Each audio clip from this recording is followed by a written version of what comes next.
Hello, Anna. Hello, everyone. Thank you very much for joining today's live webinar. I'm Dr. 𝗪 Siddiqui from 𝐂𝐸 Business Consortium, and we have Anna Bromington as of my co-host. Hannah is up. The mic is yours. If you could introduce yourself. Yeah, so I've got two roles. I'm Innovation Director at Oxford Innovation Space, based at the Fareham Centre, and I also own my own business called Those That Dare. So a bit of a dual personality. Yes. So today we wanted to discuss specifically understanding. Just give me a second. I just save this event on LinkedIn as we have done last minute edits. I had a spelling mistake on my banner. As I'm dyslexic, I do apologize for that. I could not save it, so you will have compiling rather than other things. But I have changed the convincing rather than compiling, but I could not change the banner because I just noticed at the last minute. So I do apologize for that. But you know that we are new direction people. We do have some mistakes. So please bear in mind and see it normally that, okay, we can do mistakes, even though we are on social media and so on. So Anna, yes. Well, today we're going to be discussing understanding your market and write convincing content and emails with TedGPT. So when we start understanding your market, it's a huge, I think, things that we need to understand, because when you have a business, you need to understand what you are serving, even a product or services. So understanding the market is the core for anyone to succeed. So today, Anna will present why you need to understand the market, and as well as the importance of understanding it. So Anna, if you could share your screen and we can start. That should be in there now. Yes, I'm just going to share. So do you want this to be full mood, or you want us to present when you present? Yeah, let's have a little bit of us in the screen, so you can see everyone can see our happy faces on how excited we are about understanding our market. Do you know what? It's funny. I used to work with a lot of companies that used to put their products on Kickstarter, and it was really interesting. There were some really innovative and interesting products. But the one thing that I found is a lot of them hadn't done their market research. It seemed to be particularly prevalent in that industry of the sort of type of products, a lot of them consumer orientated, that went on Kickstarter. And I used to have a call with them to find out about their product. This podcast player for kids or something, it's really brand new and it's wonderful, and no one's ever done anything in their lives like this, and I absolutely think everyone's going to buy it. And I'd sit there and go, there are kind of similar things like this in the world. There's my son has a Tony box, which is a box that you can play sort of audio on, and there's a 𝐿𝐸𝐽 player that can play different songs on. And what happened with these businesses is because they had not seen this product in the market, maybe due to where they live, or their social circumstance, any reason, they thought that it did not exist, or that a solution to this problem did not exist. And so they'd create these products in almost like a vacuum. They didn't know what was around, and they thought they were revolutionary, and they were wonderful products. I'm not dissing the products, they were absolutely wonderful, but they were actually part of a bigger market that they knew about. And if something's a brand new product, or if something's part of a bigger market, you market things differently to them. If it's something brand new, there's a lot of an education piece that goes on. If it's something in a wider market, you then have to adapt it to talk about, people already know this market, so why do they choose you over the competition? Mm-hmm. So understanding your market is incredibly important for not only understanding are similar products and services like yours around there, but how are they positioned?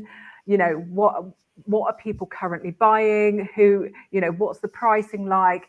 So, and I find that this area tends to be quite under, you know, people don't tend to do it much. So you'll like the guys on the Kickstarter, they'll create their product and then kind of just try and launch it and struggle. Why is no one buying it? Because they haven't understood the market.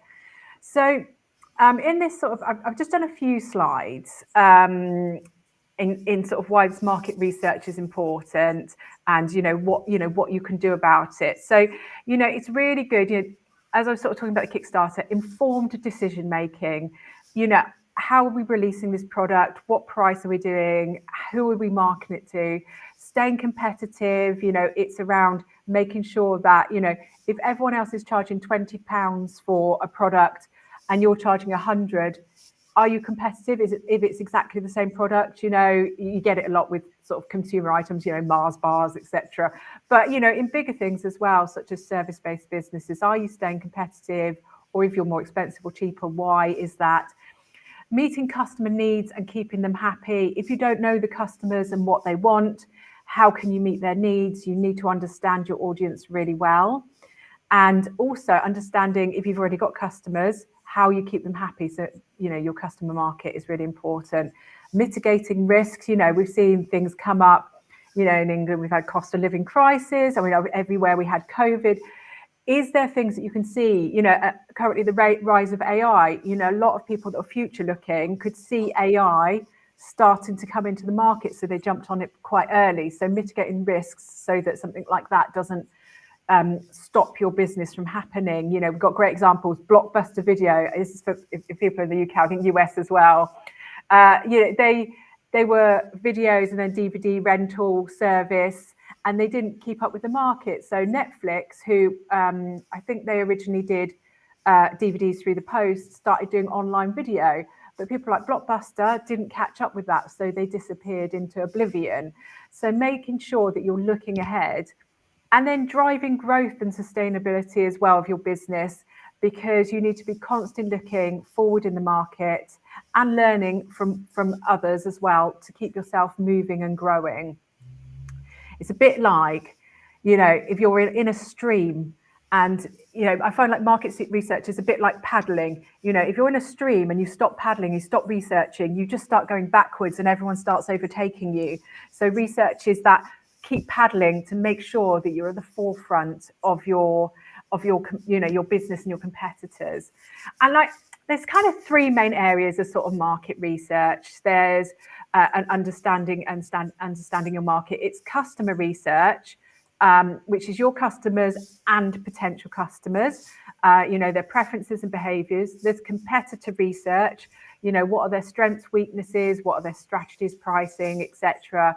And then just general market research, analysing the trends, economic conditions, industry, politics.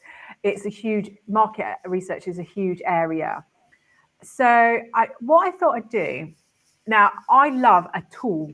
So I think tools are great, particularly for neurodivergent people. For ADHD like myself, I find that a tool that has a structure helps me focus a bit more. It helps me gather all of these big thoughts I'm having and put them somewhere. And also these tools are great for a few friends of mine, they're autistic and they love a process. So if you're you love a process, then these are really good because they're a specific way of gathering information to put in somewhere. So I thought these would be really good for ND Business Club because these sort of tools are very good for putting a structure to things. So most of you might have heard of a SWOT analysis, and I'll go through what that means in a minute, but it's used for assessing internally your business, but also planning what you're going to do as a business. A PESTLE analysis, which is to understand the outside factors affecting your business, like political things, economic things. And then Porter's 5 Forces, which I don't think many people have heard of, but it's a really big tool, and it's for use to evaluate competition in your industry. And what I thought I'd do is a very quick overview of what all of these three different systems are. And then, there's loads of information online. You can go and have a look at doing some yourself and finding out more. So SWOT analysis, classic. This is one of my favorites, because you don't have to just use SWOT analysis for your business. You can use it for your personal progression. You can do a SWOT analysis of a new product.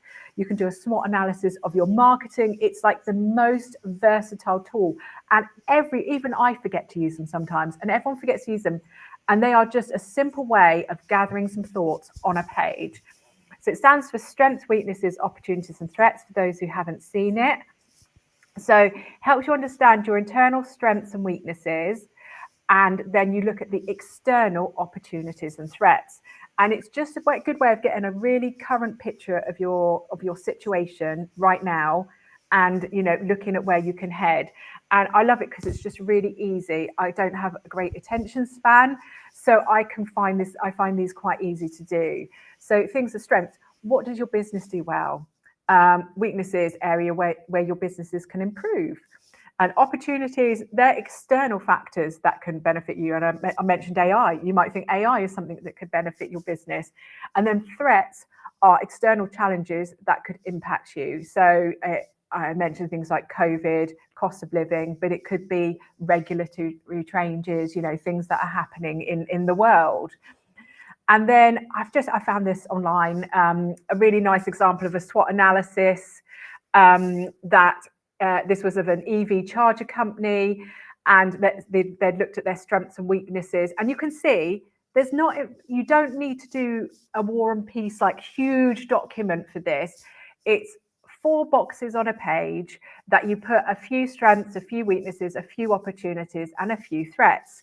So with this one for the EV charger company, there was things like the strengths were the pioneering technology. They've got a really wide network. They had a really user-friendly interface, but their weaknesses were they had a limited brand awareness. They had regional limitations. They were only offered in certain areas. Their service speed wasn't so good. But their opportunities. So there's a rising demand in EV chargers.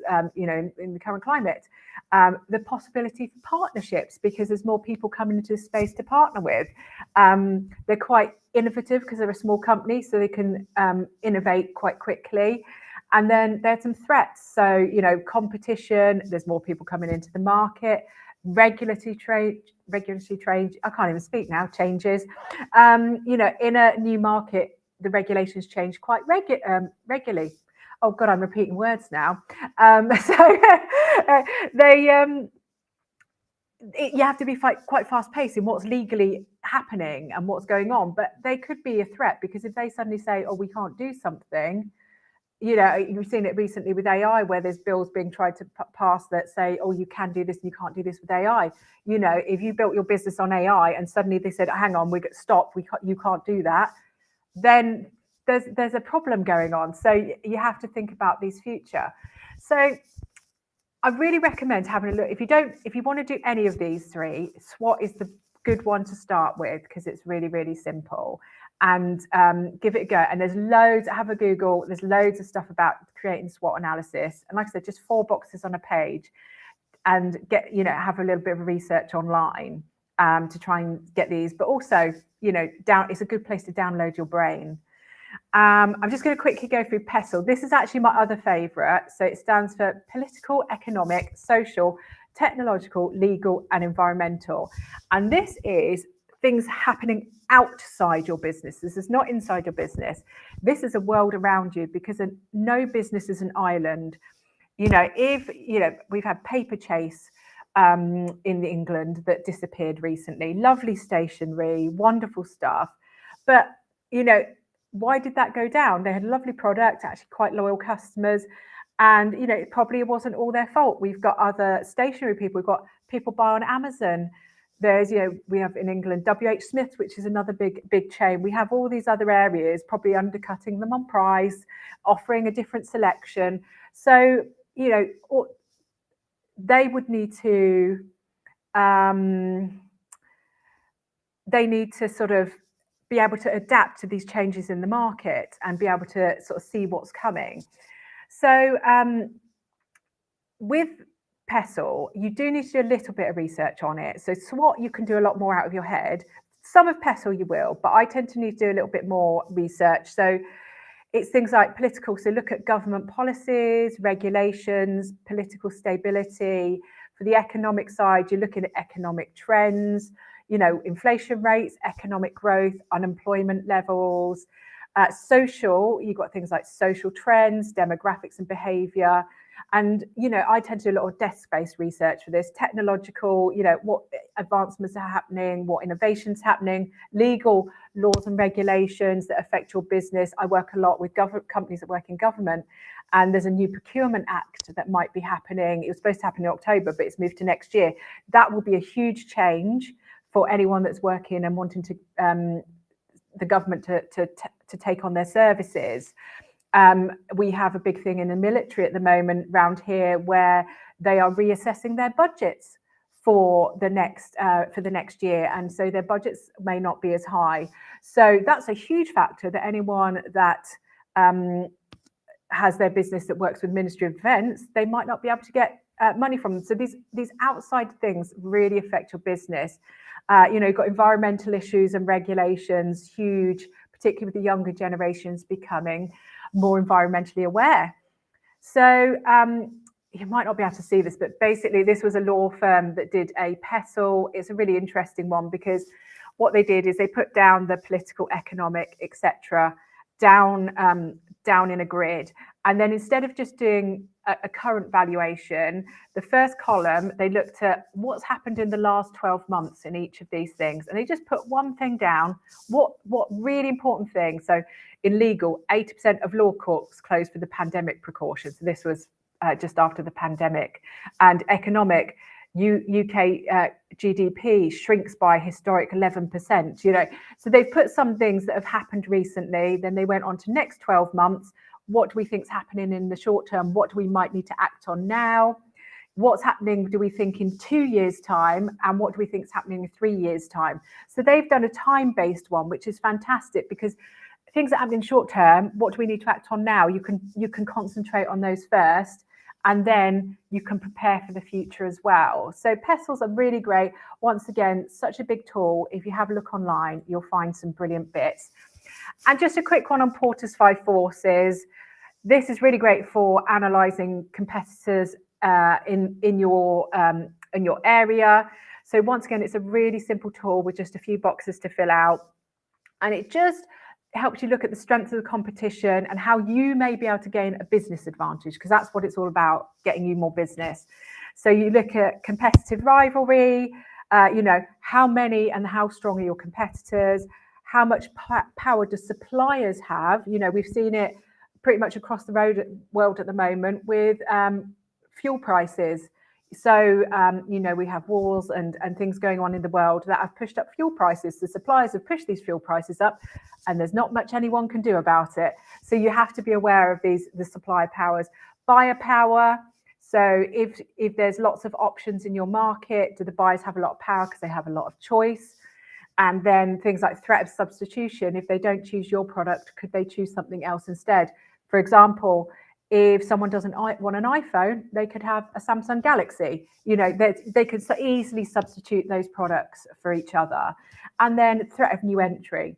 So in some markets, it's really easy to enter, particularly a lot of service-based ones, where there's no huge outlay of costs. And how easy it is for people to enter your market so that it's getting more competitors. And I found this wonderful. Someone had done it on Spotify, a Porter's 5 Forces. So, threat of new entrants is actually pretty low, because for Spotify, you need a lot of money, a lot of development power, a lot of storage space, and lots of industry contacts to make those record deals. So, apart from like Microsoft, Google have already sort of done it, Apple have done it, but there's not many that would be new entry. Bargaining powers of buyers, they have, lots of people have now done streaming service. I use YouTube Music. So actually, people can switch costs, switch between suppliers and get the lowest cost. Competitive rivalry, Apple, Amazon, YouTube, all big brands. So they have got some really strong rivals out there. So how, what are they doing that will affect you, like things like their competitive pricing, special offers, loyalty programs, etc. Bargaining power of suppliers, record labels, etc. That is incredibly difficult. I'm trying to remember the band that wouldn't. I'm not sure if they still do. Was it Metallica? It was one of the big bands that, or Pearl Jam, that wouldn't let people stream their music. You know, so if people, Pearl Jam fans or whoever it was, you know, they wouldn't be able to access their music through these platforms. So, and record labels, you know, they have to set a price for this music that needs to, you know, Spotify needs to pay. So that can be quite a hard one. And then threat of substitutes. So there's, you know, you can use YouTube or, you know, a lot of people do like the BitTorrents, and in my day it was LimeWire and Napster, where people download songs. So what are the threats of these substitutions? So, you know, I thought Spotify was a really good example because it's just a platform that we all know. And so just a quick one about gathering information. So for your SWOT analysis, you can do a lot of desk-based research, but internally, if you've got any reports, customer feedback, go and do a few customer interviews, find out what they liked, what they didn't like, look at your sales data. If you've got a salesperson or a sales team, have a chat to them.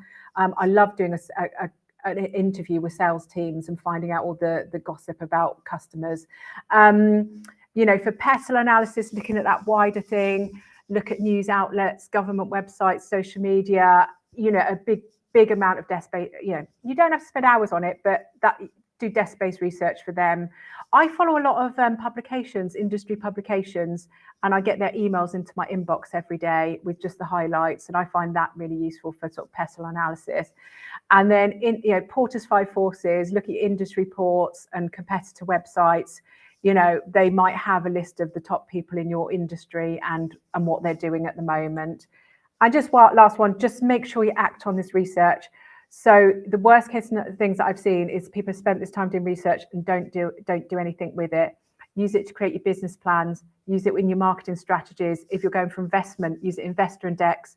Use it in your product development, in your pricing, because all of this can inform every part of your business. And it doesn't need, if you're a small business, you know, if you're a large business with lots of data, you know, crack at it, use all of that data. But if you're a small business, do 5 customer interviews, do some desk-based research and fill in those, and use your, you know, the knowledge you've got in your head or your team's head, and just fill them in. And I know I make it sound easier than it is. It is hard work. So, but it's, you know, it's worth doing. It is really worth doing. I think you'll probably agree with me, wouldn't you, Dr. Shah? Yes, Anna. I think, you know, I'm working with SMEs long time now. I have expertise working like last 25 years in the technology, digital marketing space, as well as business mentoring. What I have felt that sometimes the SME leaders, they fail to understand the technology because they think that, okay, they will get out there, and they don't have any strategy that you mentioned on your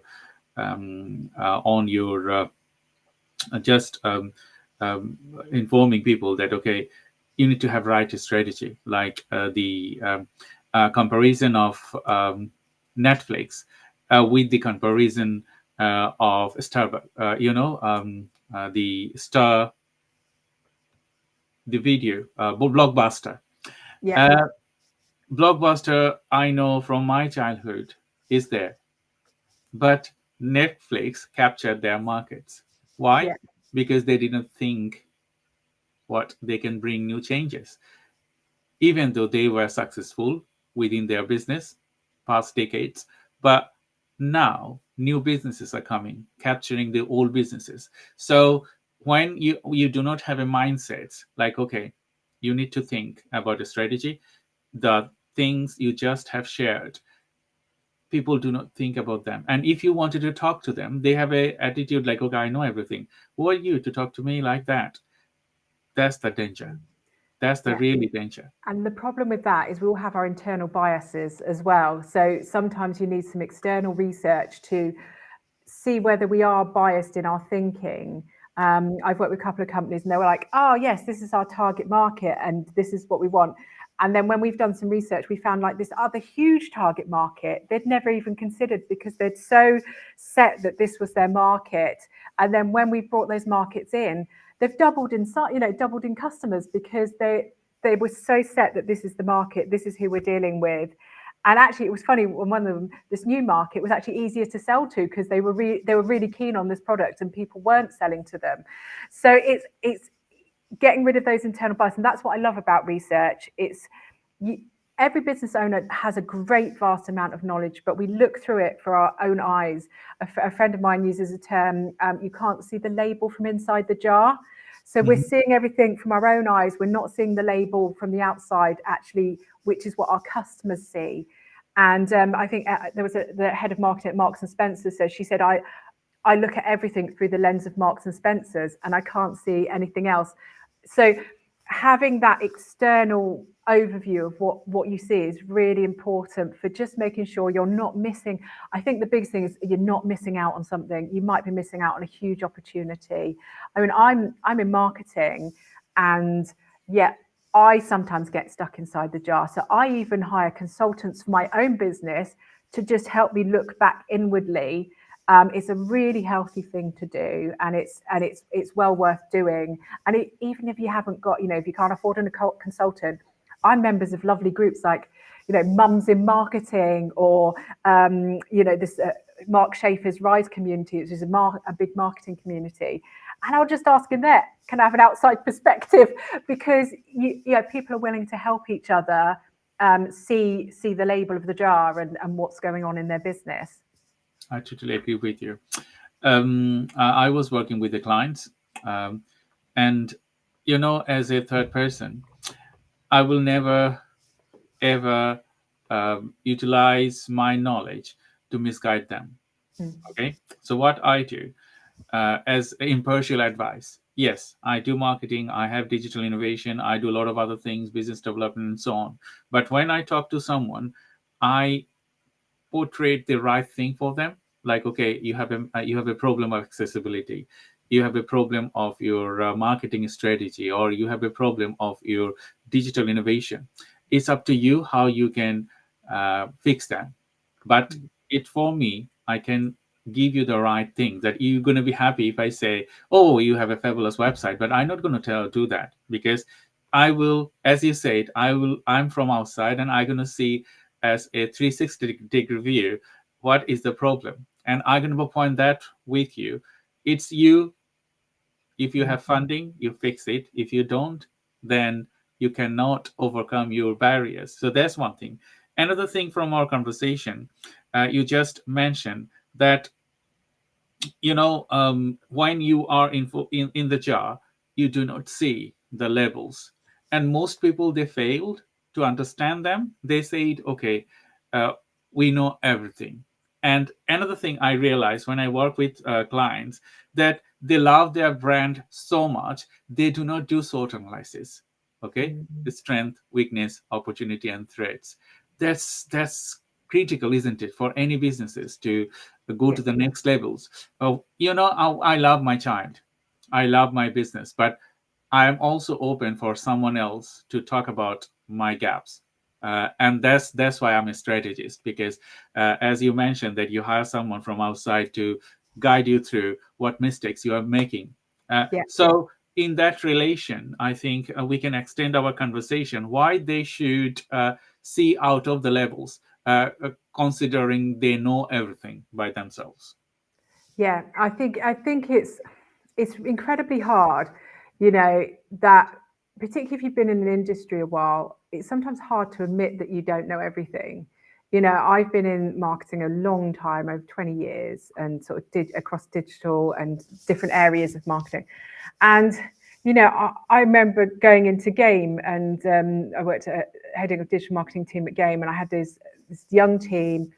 And you think, oh, I know quite a bit about marketing, and then I go in there and I was actually humbled, because I was like, I know nothing about marketing, because all of these young team members, they'd just been through their degrees, and they'd learned new stuff that maybe I hadn't learned. And sometimes it's quite hard when you've been, if you're very close to your business, or you've been in something a long time, to get that outside input. It is really hard, because as we get older, we think we know stuff, and then to have your world rocked, because sometimes this happens. Sometimes I've done customer interviews, and this wonderful company, and they were lovely, but they had some of the feedback was a little bit not negative, but what could be improved, and it was so hard for them to take. But it came up several times, and it was something they could absolutely work on. It was a positive thing, because this will get them more customers. But I think it's incredibly hard when you have someone come in and you go, oh, you don't know my business, you don't know what's going on, and say something. That's why I like customer interviews, actually, because they're your actual customers telling you what they like and don't like. And you should listen to them. You see sometimes these on Facebook, people have put the owners have come back at people putting 1-star reviews and been quite mean about it, and well, don't come back to our restaurant again, when actually some of these reviews are quite valid. And it is this is hard information to take. With SWOT analysis, the threats and the weaknesses are the hardest bits to do, unless you've got imposter syndrome like myself, and then they're really easy to do. But they are hard things to do. What is weak? Admitting there's some weaknesses and there are some threats. And I think sometimes that's why people don't do them, because they are hard to take, this information. And when we have to deliver news like that, when we've done some customer interviews, we have to do it kindly and come with some suggestions of improvement, because it is difficult. It is difficult to take. So I think that's what's stopping people a lot of the time, because we're not putting a big red mark on your schoolwork. This is just an adult conversation about what could be improved to make your business, and we're doing it for a purpose, so that you earn more money, basically, and you get more customers, which is what you want. So it's it's worth listening to. I totally agree with you. And to all the viewers today, thank you very much for joining today's live webinar. And we are doing this live webinar from Andy Business Club. Me and Anna, working together to support individuals locally, nationally, and globally. So if you are watching this webinar, please spread the words that we do include a lot of knowledgeable posts in relation with marketing and business developments. We will bring our guest in next year, I would say, because we have lots of topic to cover. So when we were doing our title, we thought that, okay, we would do the initial this year lives, and next year we will bring and extend our knowledge to the next levels, because Anna just mentioned, and most of the time when I do my live, I also mention that we do not know everything. It's not possible in my lifetime to know everything. So we hire specific people within our team to grow and sustain, and as well as guide us through, like, okay, where we are making mistake is the third eye, is the 360-degree things that we have to do all the time. So I appreciate your messages. So we just had a message from one of our guests, Onu. He just said these are the insightful gems that are important for founders and business owners to look out for. Thank you, Onu, for your message. Please keep posting. And if you have any question, please feel free to access through the comment box, and we will try to answer your questions. So I will just now jump into our next conversation. We're going to be continually having our conversation, but I wanted to present the next thing that we would do, converting content. Because when you have business strategy, you need to get into the clients. And when you wanted to engage with clients, you have to have a message for them. So we're going to be talking in detail. So I'm just going to share my screen. But if you have any question, please post the questions on the comment box. We will answer those questions for you. So just give me 1 second as I'm multitasking. So I'm just going to share my screen with everyone. So we're going to be talking about TedGPT. You probably know that there is a ChatGPT from Microsoft. And we have utilized the ChatGPT framework and the Turbo engine for this application. So we just make it reasonable for the people. And I just wanted to mention that Rebecca just said, thank you both, great content. Rebecca, I just sent you an invitation link. If you wanted to join our conversation, please feel free to accept that one, so we can have a great conversation after my presentation. I wouldn't take long. So feel free to join our conversation. So thank you.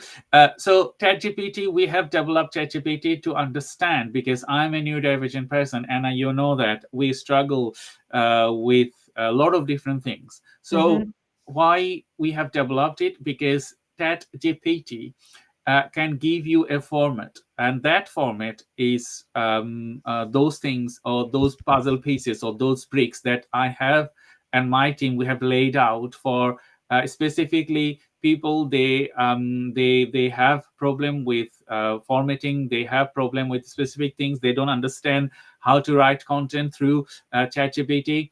I'll be very honest, because I think most of the people, they are working in this space, like marketing and others, they utilize their first knowledge with ChatGPT to understand the subject matter. I, as a academic myself, and marketer myself, or business developer myself, I use ChatGPT. There isn't any bad thing to use it, because it has past knowledge. So you can tailor your methodology on ChatGPT and then utilize your knowledge to make it extraordinary. So we're going to be talking about that today.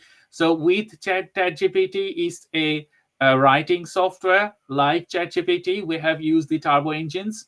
And what I did and my team, we created a framework. That framework I just going to go to is giving it format. Like, okay, when you wanted to write something, you probably think that, okay, I wanted to write a summary. I wanted to write something for blog. I wanted to write something for emails. I wanted to write maybe a digital ad, and so on. So what we have done, we have given some use case scenarios. So all of these models, when you go into it,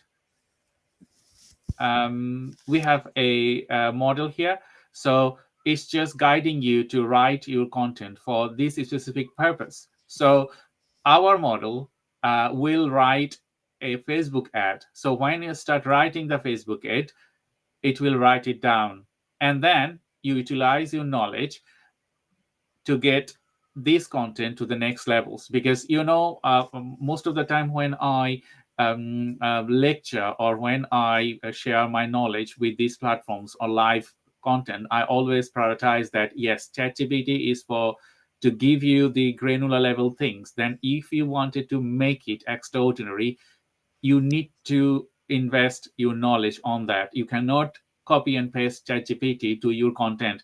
You will not get you cannot get with ChatGPT to create a fabulous content. And you know that now Google and all other search engine, they can spot if you write it down with ChatGPT, if you do not have any human thinking on that. And that is very important. As we do SEOs, we intend to get lots of content written by ChatGPT, but they are not humanized. Humanized means adding your knowledge, adding your value, adding your extraordinary things to that to make it extraordinary. So we have a format. So with this ChatGPT, what you can do, you can have different type of templates here. So all these templates, you just organize them. So it's like an organizer. So when you check what you have written, you can find them easily with categories and subcategories. But with ChatGPT, you cannot do it, because ChatGPT is just uses as ordinary format.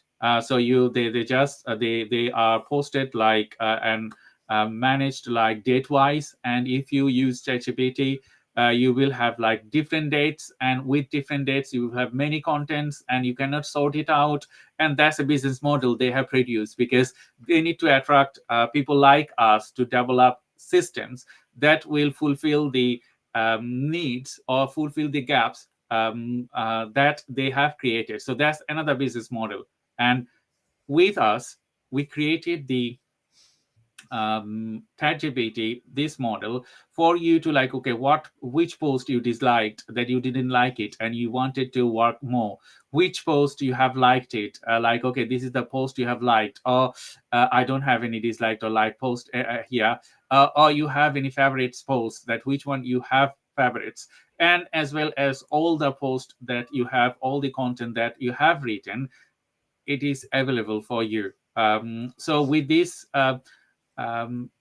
project, you can have a 20,000 words of free writing, and that is chargeable because we are using turbo engines. So when you are using turbo engines, ChatGPT, they do not allow us any free subscriptions. We have to pay each character that we write it down. So, but first 20,000 characters is free, and then it is chargeable. So we have varieties of packages and pricing. If you go to TedGPT.com, you will find it starting from £9 to £59. And the best thing with this application is we can tailor your methodology with a model. So if you are thinking, unique thing, like, okay, I need something to create utilizing specific elements, so we can do that for you. Only built up model for you to tailor your methodology for your intended purpose. So we have 69 individual test case scenarios, but it is growing every month, because we get requirements from our clients that, okay, can you build a model for me to write these specific things that I do for my business? We can do that for you. So if you're writing anything related to your business, this is going to be a superb software, I would say, TedGPT, for you to guide it through. And we're just going to jump into conversation next. I just had some, Rebecca, we invited you. So Rebecca just messaged us. Just give me a second. I just show the message. Rebecca, thank you very much. We will doing another events with Rebecca on 25th of October. If someone wants to join us, please feel free to register us through 𝐶𝐶 Marketing Agency events. We are going to be talking about business strategy and how you can have high ticket clients, and that's very important, I think, contributing event. Rebecca also said, thank you, Dr. Shah. I cannot join. You has a live guest. Unfortunately, I love what you are presenting here. Well done. Thank you, Rebecca, for your contribution today. And you also shared that's such an important point, to share your stories and experiences in your content. Thank you, Rebecca. Thank you very much. And I don't want it to take any more time. We just have 50 minutes left. So I will go back to our conversation. Just give me a second. I just get out from the conversation. So Anna, that was my conversation. So we will jump into conversation on business development, as well as content writing and email writing. So thank you for listening. And if anyone wants to ask us questions, please feel free to ask us questions. Yeah, absolutely. It's funny, these topics like that we've talked about are so quite closely linked, aren't they? Because one of the things that I love to do before I'm doing things like content, and I use like AI quite a lot to brainstorm content ideas, is that I'll do a little bit of research about, for example, the threats, and I find the external ones really good. So the threats and sort of things that are coming externally, also things like the pest analysis, where I've done a look at things like in the political area, in technology, and I'll say to ChatGPT, here's a list of things that I think might affect my business. Let's write some content or around these future-looking things, so that, because I like to be very future-looking in my business and understanding what's going on. So, in England, we might have like the autumn budget coming up. So, I might want to write something about, I find some predictions about the autumn budget, and I say, let's sort of brainstorm some ideas what I could write around this and how it relates to my business and my customer's business. So I find like they're so closely linked because, with these engines, it's great to give it really solid input, isn't it? So that you've got some bits to give it, and some tips and tricks of things that you want to talk about. And if you've done a little bit of research, you can sort of start filling it with that information, can't you? Yeah, it's like that. As an academic, we do get a student. They write their entire paper with ChatGPT. Yes, we do not accept them because we have application that can check directly if it's written with ChatGPT or not. But one thing that we noticed, and it was a BBC, and I think there was a research done by a couple of universities, that ChatGPT can write better than humans in relation with applications or assignments. And people do not recognize that ChatGPT is writing that for them. But, it's a great tool. And it is ethical for us to recognize it. Like, okay, if you're writing content with ChatGPT, you can write it down when you do academic paper. I think it's not mandatory to say about ChatGPT on our social post or a lot of other things. People usually know that we're going to be getting support with ChatGPT anyway. But recognizing the great work that ChatGPT is doing for me. As a dyslexic person, if I'm having some thoughts on my mind, I just write very specific niche direction, like, okay, I have this, like you said, and can you elaborate it, which area I'm not focusing on? So it can give me that knowledge. And that is fabulous. Absolutely. And also, once you've written something, so if you've written it yourself, you can then put it back through to make sure there's no errors and that it makes sense as well. You can do it both sides.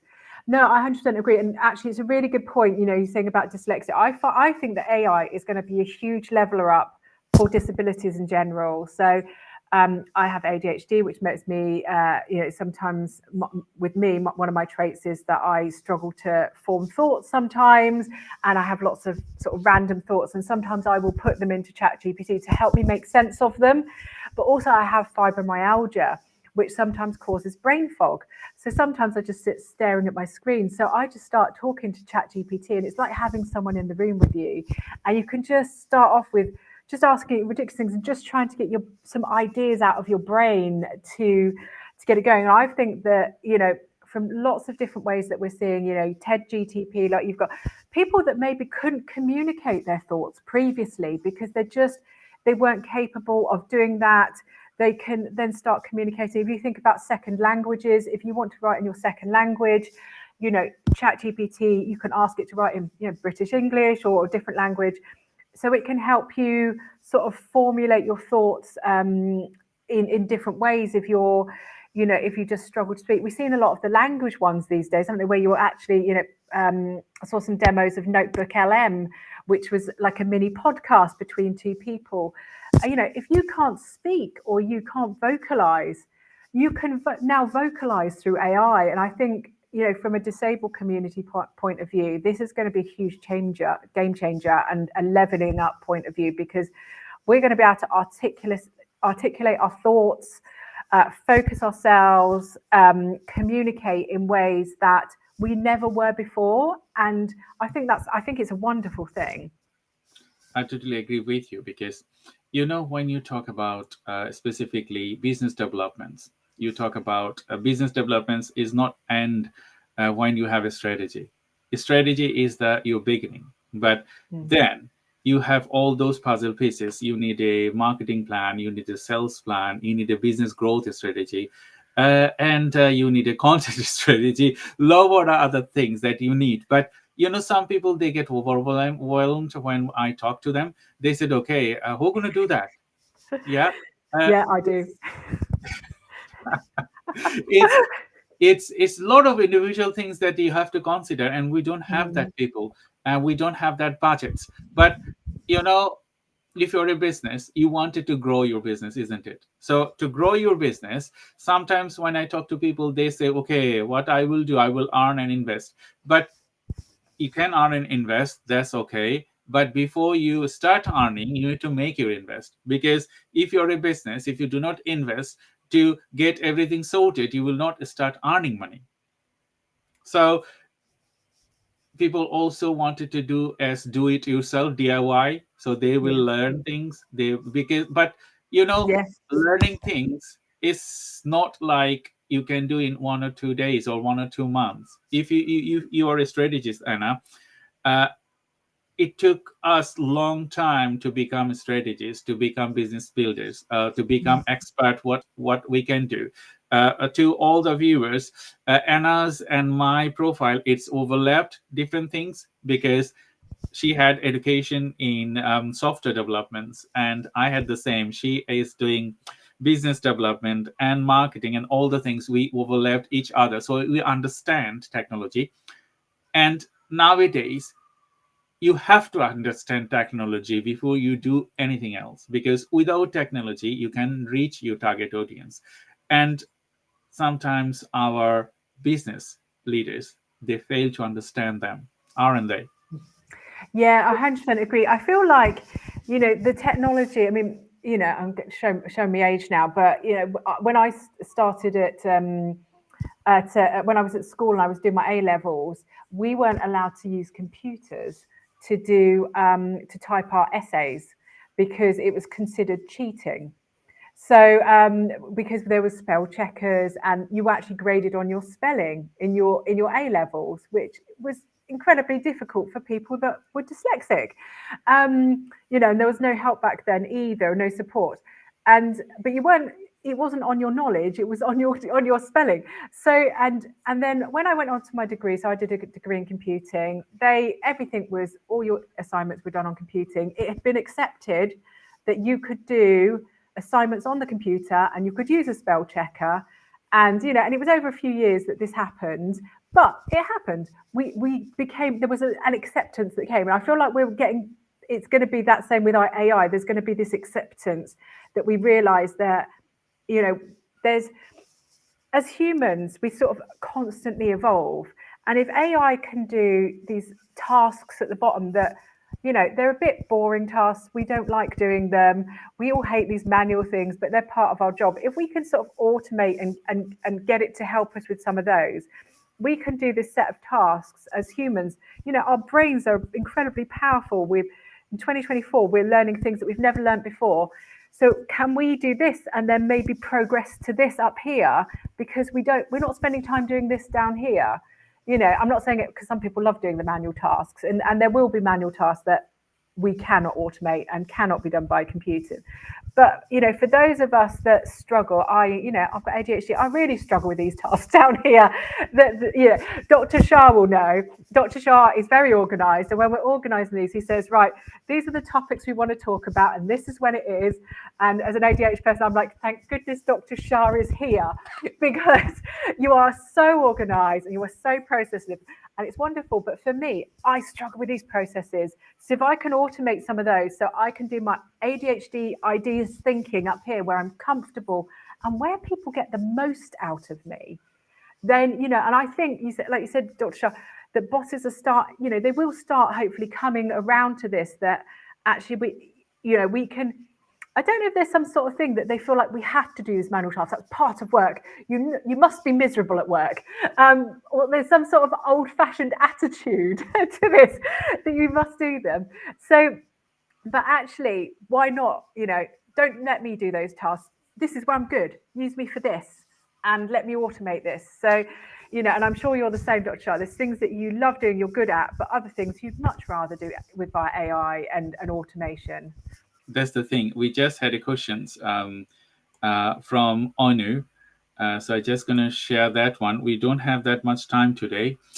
We just end our session, isn't it? So we start at the right moment and then we just finish, even realizing that it's finished.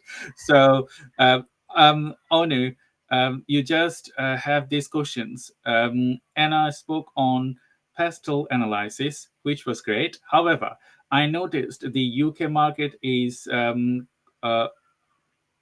conservative with rules and regulation, which can be a sort of landmines for founders compared to the US market. What advice would you have for founders with products in the mobile app industry, especially with AI-driven initiatives? Yeah, I mean, I'm not sure if I agree we're always conservative because, for example, I know that in the US, they've been trying to pass a bill that makes the AI industry share their, so I think it's their AI source code, and they want to see behind the scenes and everything. Whereas we don't have a bill along those lines yet, so we've not got to that. That's probably because we're a bit behind, to be fair. You know, we sometimes with technology in the UK, we are maybe conservative is not the right word. We're a bit of a laggard behind the times.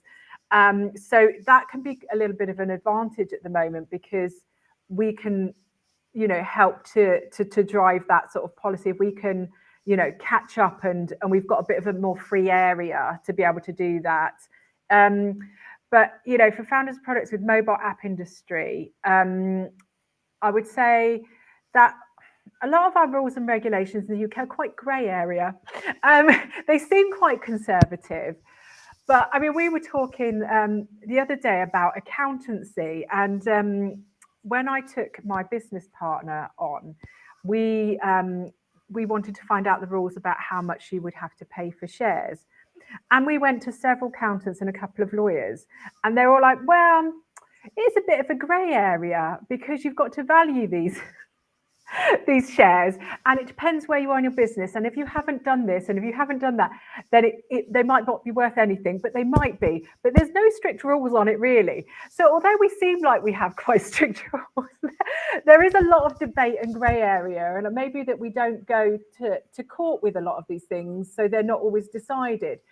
So I would, you know, it is an interesting one. And in the UK, we have a lot of, I'm a member of the CBI, the Chartered Business Institute, and they do a lot of lobbying for laws and changes and stuff to happen in the UK. So actually, if you're interested in AI and the mobile app industry, in the forefront of technology, maybe you could look at becoming part of those lobbying groups to look, you know, we're at the forefront of AI. If you want to control where the laws are going and what's happening and want to educate the government, become part of a lobbying group, become part of a big tech group that, you know, there's tech clusters around the UK. There's, let's say, companies like CBI or organisations like CPI. Become part of one of those, because as we've not really set any laws around this area yet, you might be able to start fixing them and setting them and being heard of what you want, because the last thing we want is for laws to be set by people that don't know what they're doing, that don't know about technology, don't know about AI. So, like, you know, the more people like yourself that do start joining in, please do, because I think it would be better for people in industry and business owners to get involved. We were having this discussion the other day that the government set a lot of things. We must meet sustainability goals by X date, but they actually don't always speak to the businesses that need to action these things. So I think we have to do it upwards management. We have to go and make them listen to us and say, look, this is possible, this is not possible. We want to educate you on this subject so that you can really be part of it. So I'd say, you know, go and be part of that and join in to help set the laws of the future. I'm not sure if that's helpful or not, but hopefully it is.